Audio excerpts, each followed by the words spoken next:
At the beginning of 1947, this was New York. Yet another expedition by the American explorer Richard Byrd arrived on Antarctic shores. It was a very strange expedition. Unlike his previous three, this one was completely financed by the US Navy. Operation High Jump.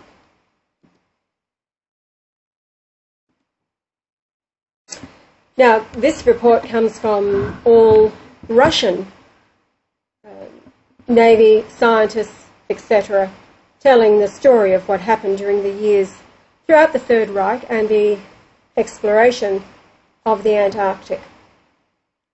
Under the command of Admiral Byrd, there was a powerful military squadron. An aircraft carrier, 12 surface ships, 1 submarine, more than 20 airplanes and helicopters, and about 5,000 people on staff. A strange team for a scientific expedition. December the 2nd, 1946, before the start of his expedition, Admiral Byrd, at a press conference, said, "My expedition is military in nature." At the end of January 1947, full-scale aerial reconnaissance began surveying the Antarctic region of Queen Maud Land.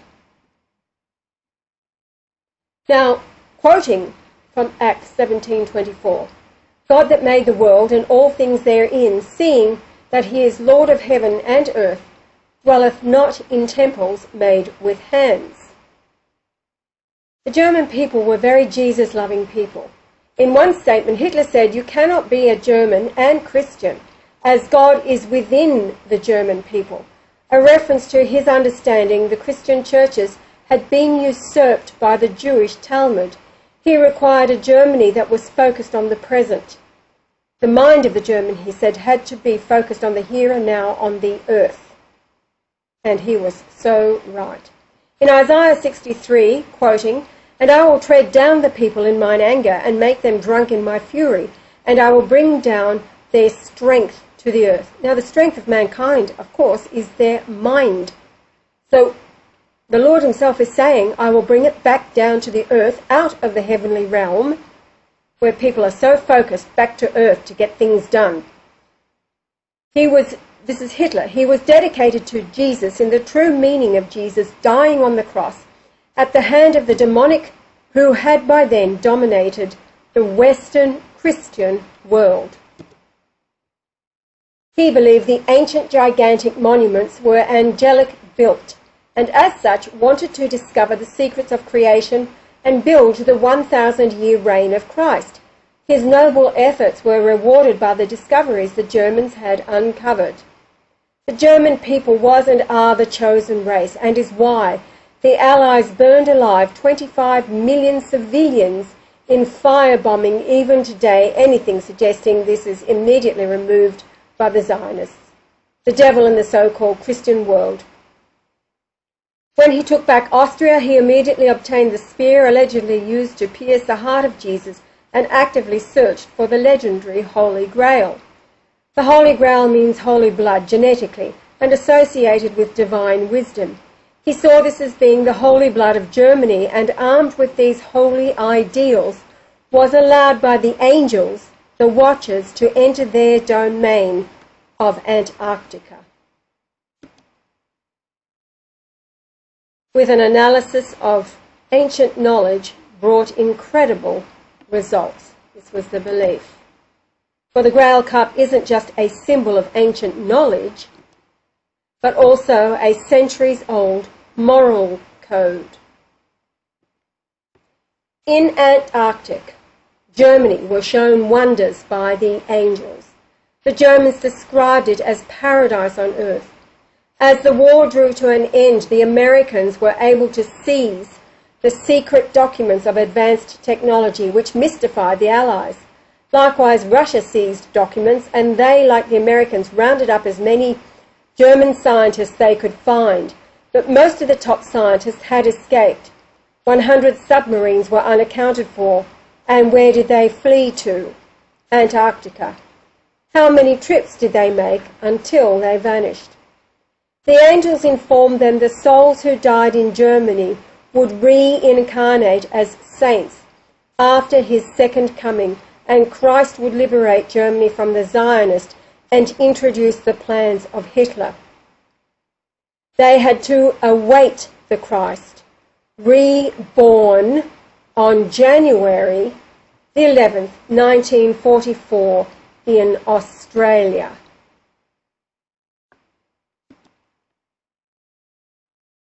Now, Americans, this is a Russian man speaking, have always been interested in the techno-magical legacy of Germany.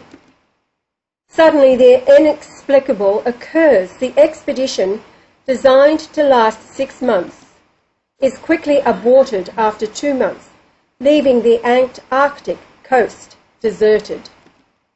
It was an actual retreat. The real facts, reliable evidence, and sensational phenomenon in the film. It all went to plan in the first weeks. Tens of thousands of photos were taken. Suddenly, the inexplicable happened. The 6-month expedition terminated after only 2 months, fleeing the Antarctica coast. It was a real fast retreat. They lost a destroyer, almost half their carrier-based aircraft, dozens of sailors and officers. To commission investigation, members of the US Congress, Admiral Byrd said the following, quote, "In the event of another war, America can be attacked by an enemy that has the ability to fly from pole to pole with incredible speed." What made the Americans flee? In 1945, 18 months before Admiral Byrd's expedition began, 2 German submarines entered Mar del Plata, port in Argentina, surrendering to authorities. These were no ordinary submarines. They were from the so-called Führer convoy, a top-secret fleet fulfilling missions. Details have remained a secret till now. The submarine crews were reluctant to cooperate. Even so, the Americans learned a few things. The commander of U-boat U-530 spoke of his involvement in an operation codenamed Valkyrie 2. 2 weeks before the war's end, the U-boat U-530 left the quay, heading for the shores of Antarctica. On board of the submarine were passengers with faces covered in bandages, as well as Third Reich relics.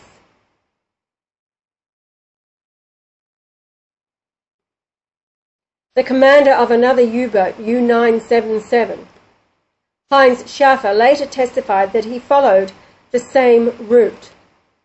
It was found that German submarines repeatedly followed the Antarctic route. But why go there? In 1820, it was discovered by 2 Russian explorers, Yelenchmersen and Lazarev. Somebody else can pronounce that much better than I can. Since then, this mysterious continent, bigger than Europe, continues to attract explorers like a magnet.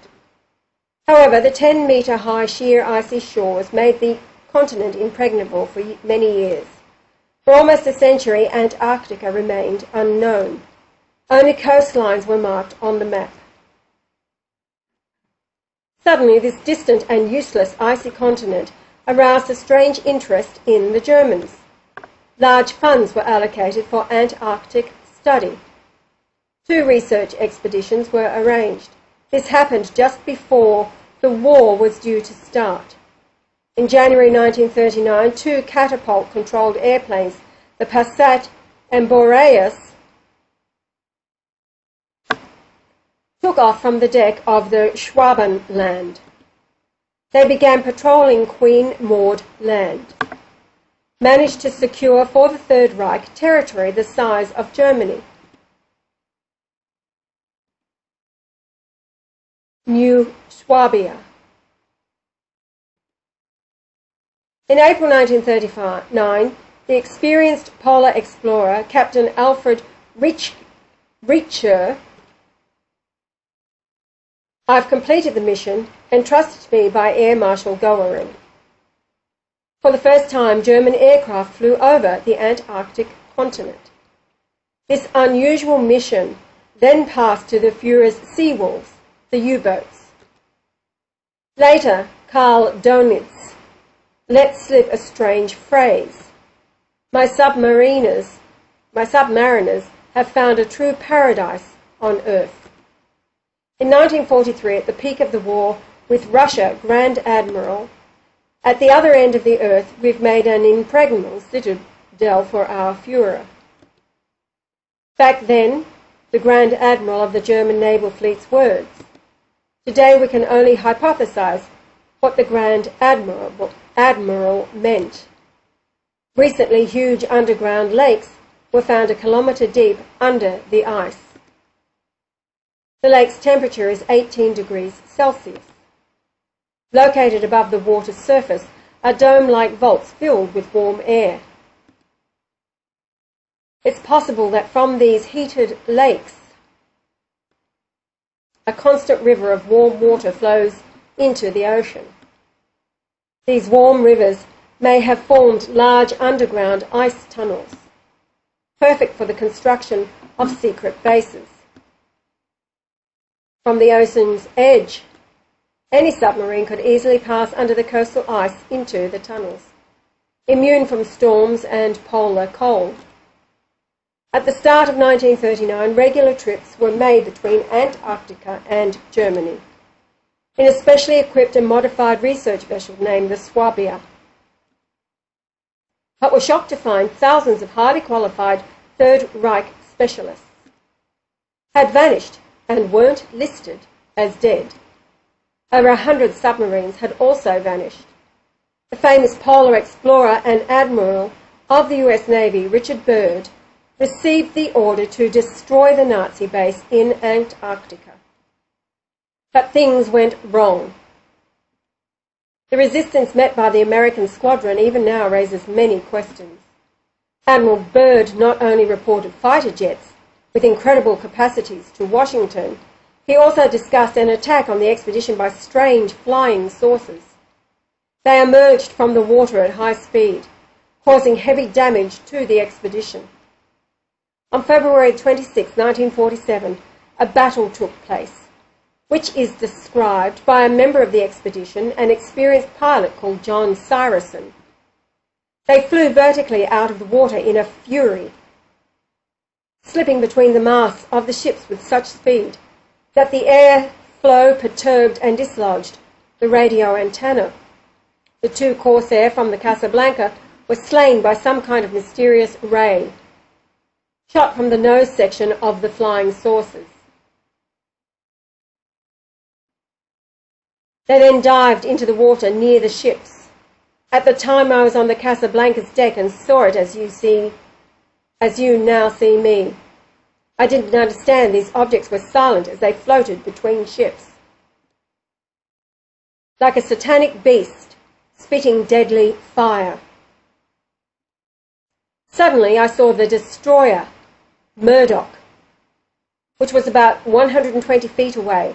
The flames flashed and it began to sink. Despite the danger, rescue teams and lifeboats were immediately dispatched. To the disaster site from other ships, the nightmare lasted about 20 minutes. When the saucers again dived under the water, we evaluated our losses. They were terrifying. Who did these flying saucers belong to? Could it have been Nazi Germany? After the war, in Nazi secret archives, intriguing photos and drawings were discovered. They proved that German scientists were actually engaged. At the time, nothing like this existed. Anna Nerby, when translated, means legacy of the ancestors. However, the Society's scope of interest was broader than ancient German history study. Nazi ideology was based on the theory that in the past there was a powerful Earth civilization with access to the secrets of the universe. Somewhere encrypted and scattered, this higher knowledge was preserved. Specifically, they were tasked with reviving the superhuman in Germany. It was tested for the first and last time on February the 14th, 1945, near Prague. The lift power was created by the silent flameless engine of Victor Schauberger. The lift power was created by the silent, again. Reports say the unpiloted disc reached a height of 15 kilometres, that's 15,000 metres, in 3 minutes, with a horizontal speed of 2,200 kilometres per hour. The developer of its main engine, Victor Schauberger, later recalled, the model tested in February 1945 was built in collaboration with world-class combustion engineer experts. It was Keitel who had the disc prototype blown up, depicting flying discs above an Antarctic base are an artist's fantasy. They were made to test parts of the disc prototype within certain parameters, or were part of presentations to the authorities for funding purposes. It's vital to credit the German scientists and engineers who achieved huge successes. The Third Reich's leap in science and technology wasn't accidental. Flying out of Antarctic waters in 1947. Regarding the sources that emerged from the water witnessed in the 1940s, and nowadays the recorded sightings of flights, of unidentified flying objects emerging from seas, oceans, lakes, etc. I am sure that in 1947 the Germans could not have had such technology, and neither could any country. But if the Germans did not attack the American expedition in 1947, who did?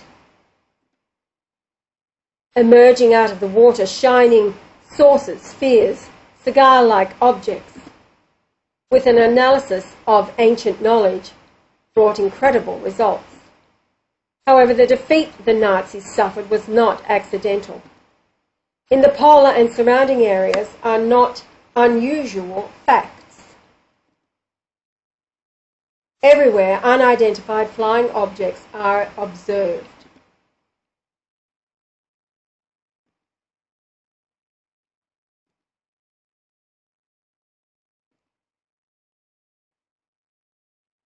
Viktor Brezhnev, first-rank captain, veteran of Soviet Navy intelligence, as a commander in Soviet Navy intelligence. These unidentified flying objects don't only exist in the form of a glowing ball of some vague nature, but rather have a definite technological body.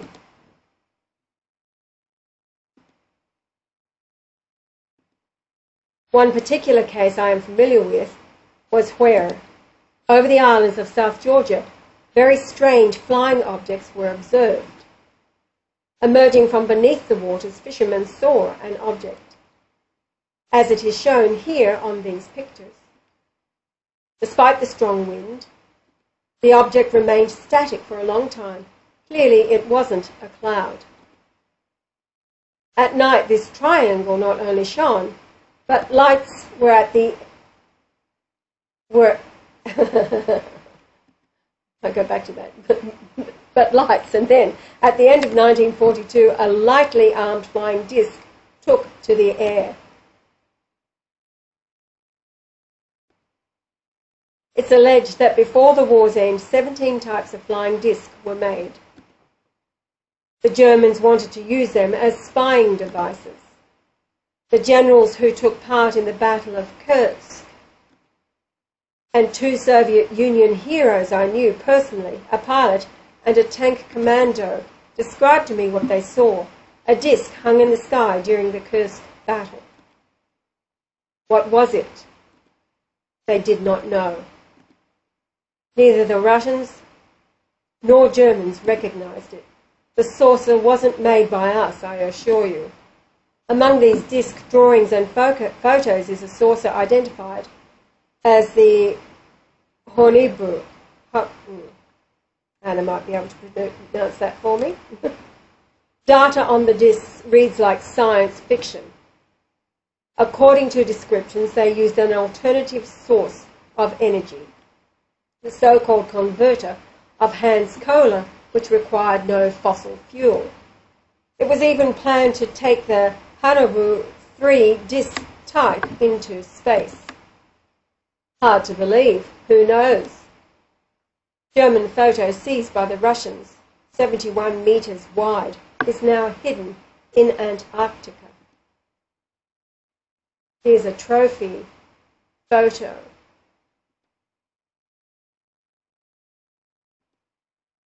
If not in space, then at least the stratosphere. In the seized archives, another mysterious document was discovered. It was a blueprint for a huge 139-metre-long cigar-shaped ship called Andromeda, with hangars for 5 of the flying discs of the Hanobu 2 and Vril type, for the secret bases of the Third Reich, including the Antarctic. According to American intelligence, by the war's end, the Germans had 9 research enterprises developing and testing flying discs. Were successfully evacuated from Germany. The 9th was destroyed. Air Force Lieutenant Colonel Wendell Stevens recalls, were transported to Antarctica to the new place called New Swabia. At least one disc research company was transported to that location. The discs encountered in Antarctica in 1947 were probably not the same discs. Perhaps they were German discs flying on classical principles. Perhaps they were German discs flying on classical principles. This disc flew through the ship's rigging at such a speed it bent the radio antenna from its wash.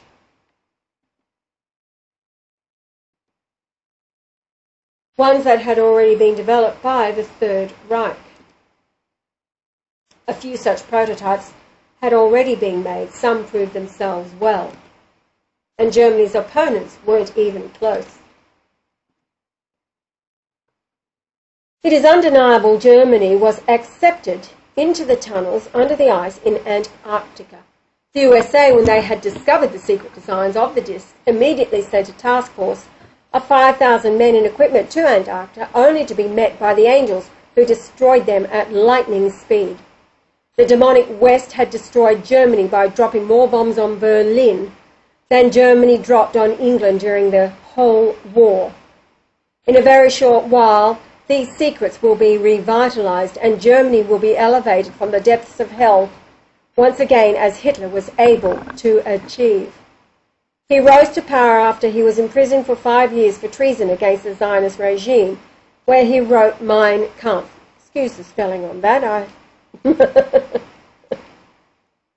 Mein Kampf, you all know how to spell it, and sold millions of copies detailing his life, experiences and deep compassion for humanity as a whole.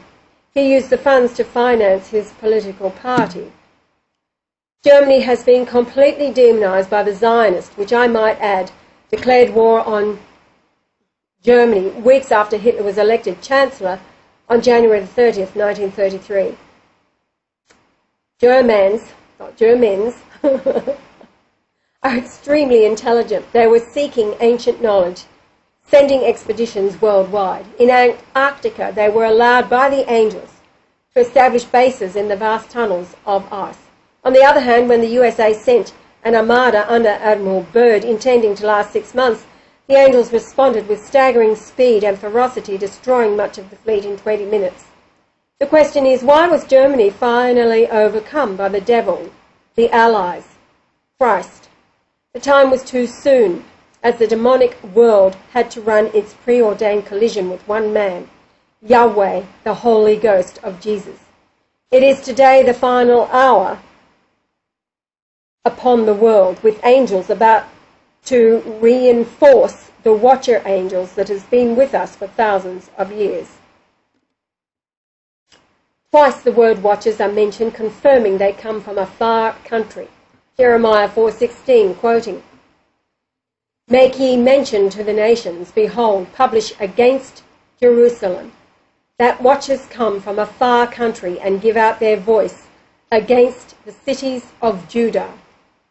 The word watchers is 5341. Observe, preserve, subtle, watcher, man.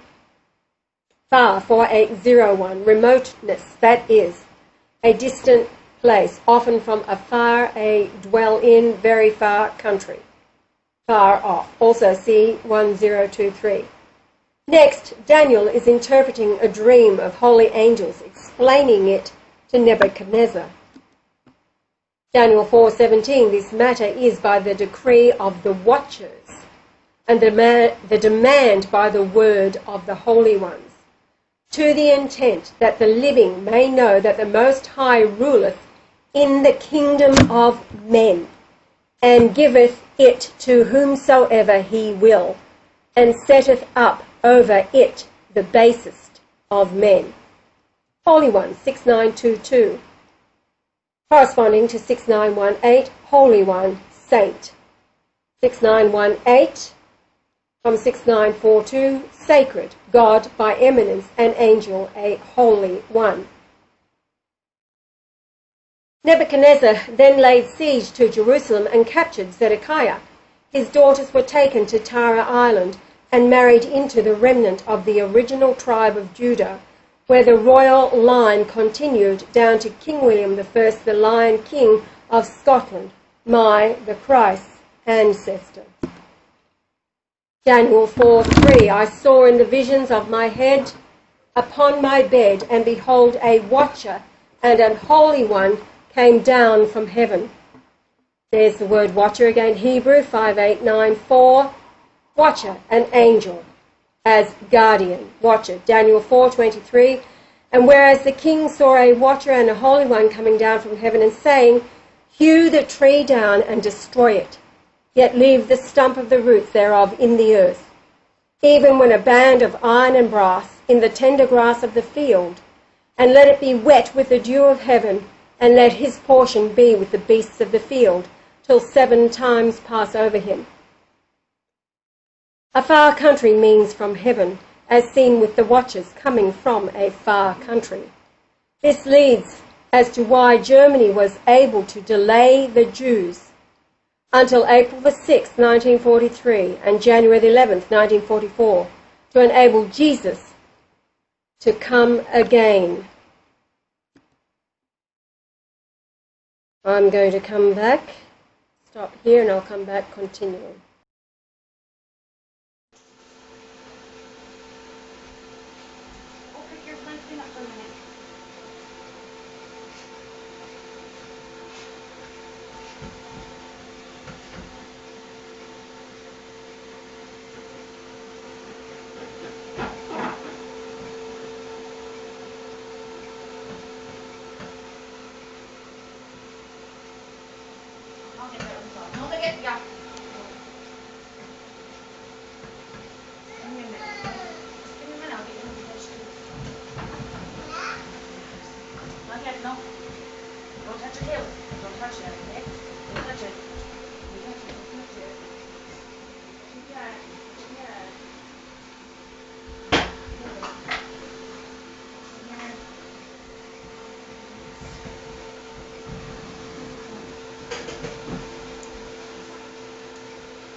This is supposed to be the South Pole.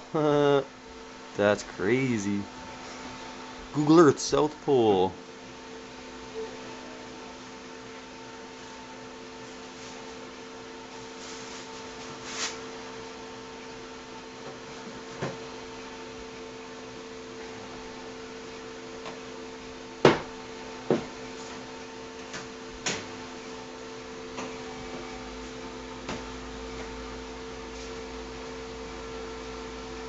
Anybody else can Guess what that is at the South Pole? On Google Earth. Check that out.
That is the South Pole.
That ain't some kind of shit right there. That's a weird place.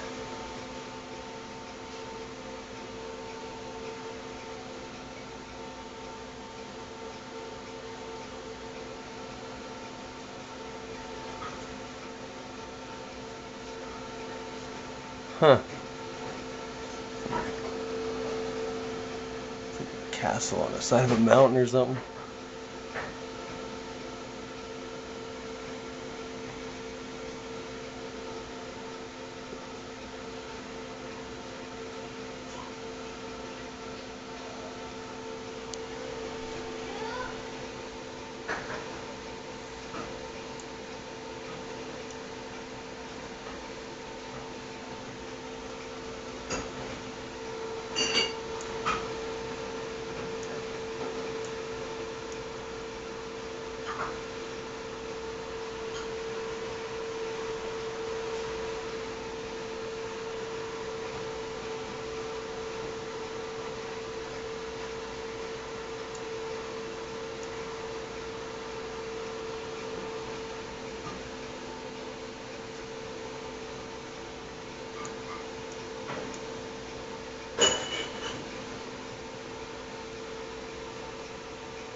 Who built the Antarctica pyramids and why? Did ancient astronauts, ETs, have colonies there before it was covered with ice, making it difficult to find out what exactly is hidden? Antarctica is the Earth's most remote and least explored continent. It's buried under so much ice. The ice is 3 miles deep in some places. However, recent satellite imagery reveals what appeared to be the top of man-made pyramids. And these pyramids, whether they're man-made or alien-made, ancient-made, they are ancient, are scattered throughout the ice-covered landscape of Antarctica. But how is that possible? Well, we know that we have recently found huge pyramids in North America and even in Alaska with strange geomagnetic and electromagnetic properties. Ancient astronaut theory suggests that an ice-free Antarctica may have been colonized by extraterrestrials in the remote past. That is, until some kind of a global catastrophe occurred to plunge the Earth into an ice age. Is there a greater history on the continent that the mainstream scholars suggest?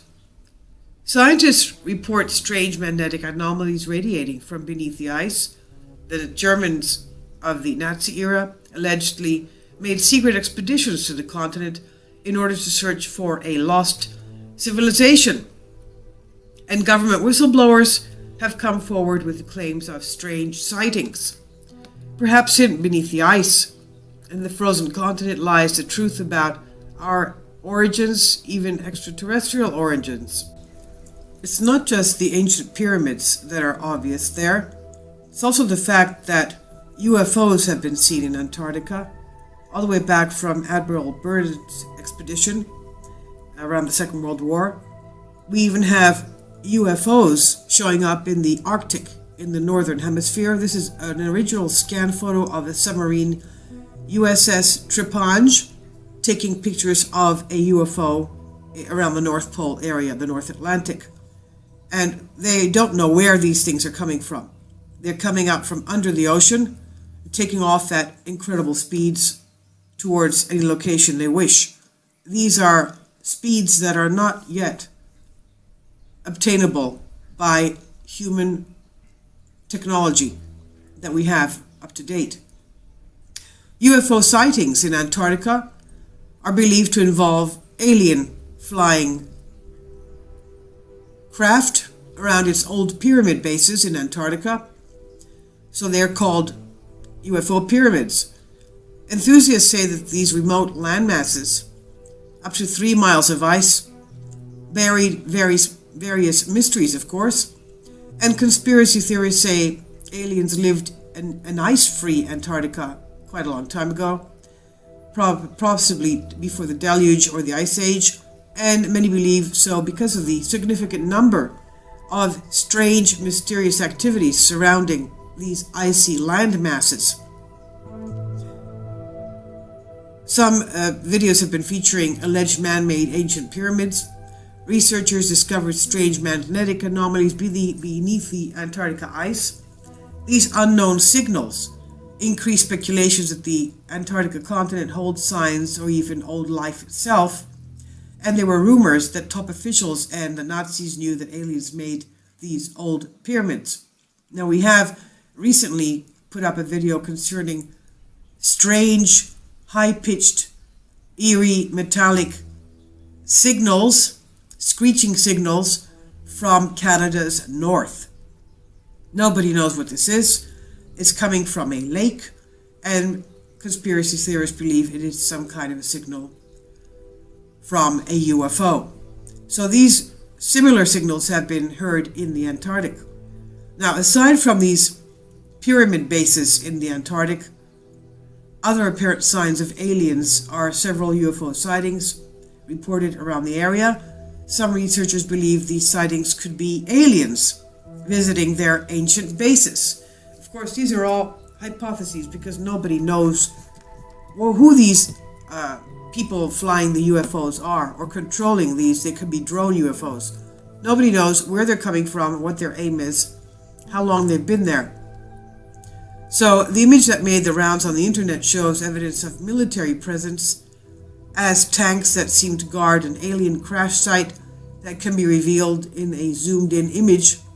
But of course there is doubt concerning the picture. It could be a hoax. Former officials have come forward confirming there's alien activity in the area. One Navy officer, who chose to be unnamed, he's anonymous, claims he was in the Antarctic between 1983 and 1997, and he had the job of flying cargo and rescue missions there.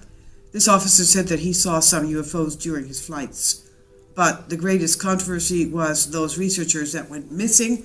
He believes that they made contact with aliens. I'll leave links below for you for some very interesting videos you may want to watch concerning these huge pyramids and ancient aliens. They're quite lengthy, but it's worth watching if you're interested. I'll leave links below for you for this.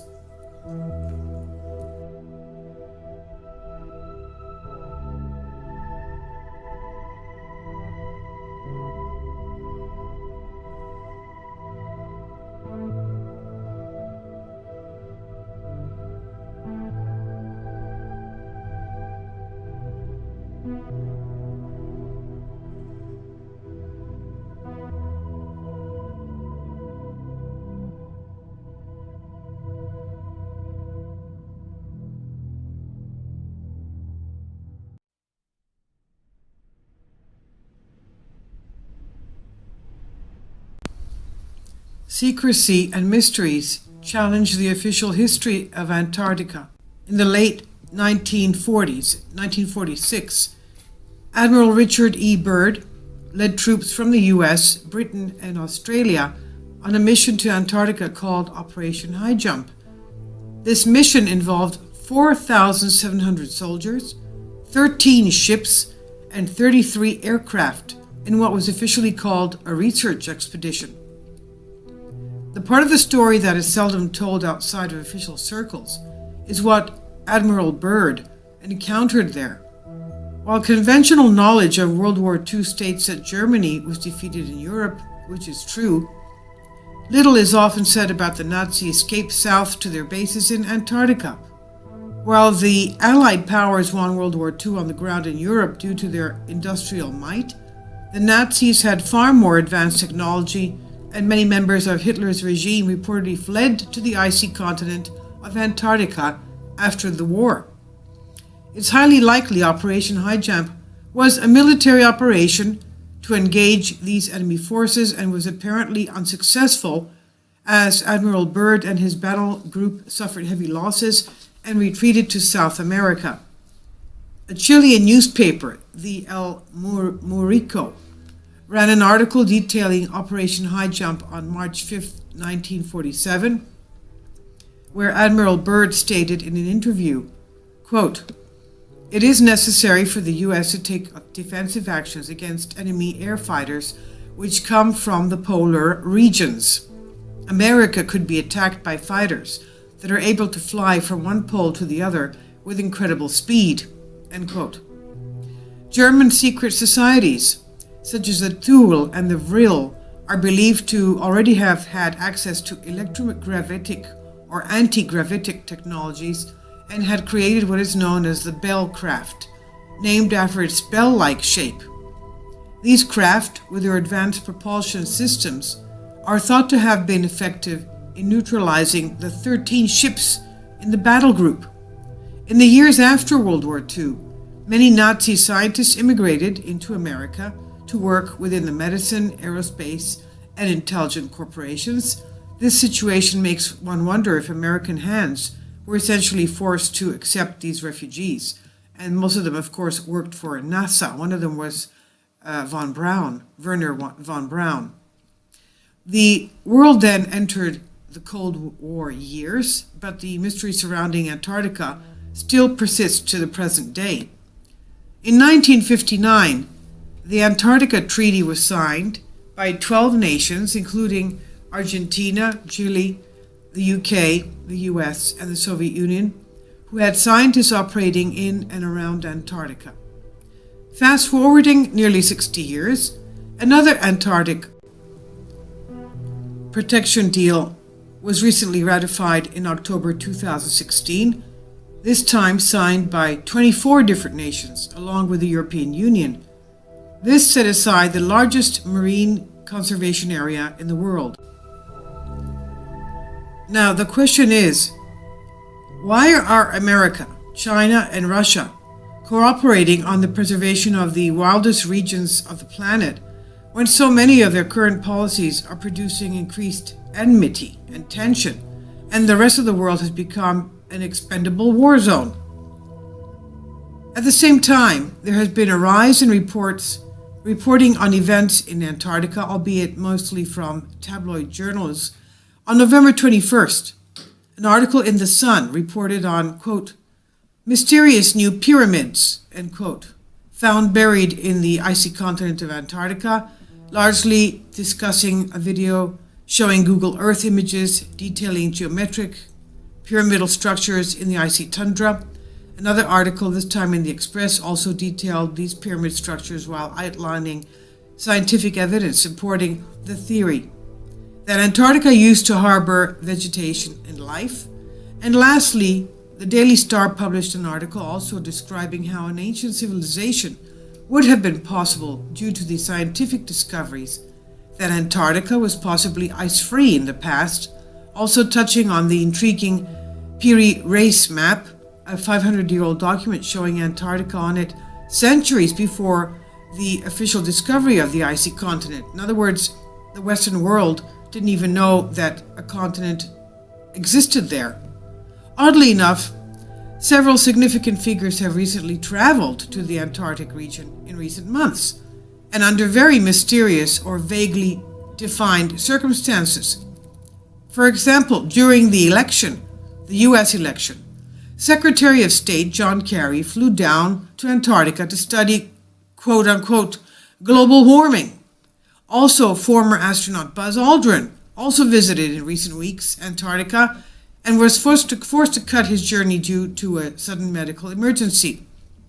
Furthermore, other notable researchers have been reporting in recent weeks on the potential for a, quote, partial disclosure scenario, end quote, involving Antarctica, with the potential to reveal hidden technologies, information on ancient civilizations, and elite plans for maintaining their powerful grip on planet Earth.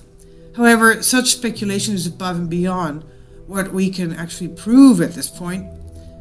Nevertheless, continuing Antarctic research expeditions combined with Antarctica's suspicious political past, today's the reported findings of megalithic structures on the barren continent of Antarctica, recent high-profile visitations, and updated political treaties for Antarctica are giving rise to a growing public curiosity about what may really be happening on the uninhabited continent. What's really taking place in Antarctica? And as we know, the only people allowed to be there are researchers. It's not allowed for the continent to be inhabited by residents at any point in time. So I'll leave a link below for you for this. It's on the Daily Sheeple.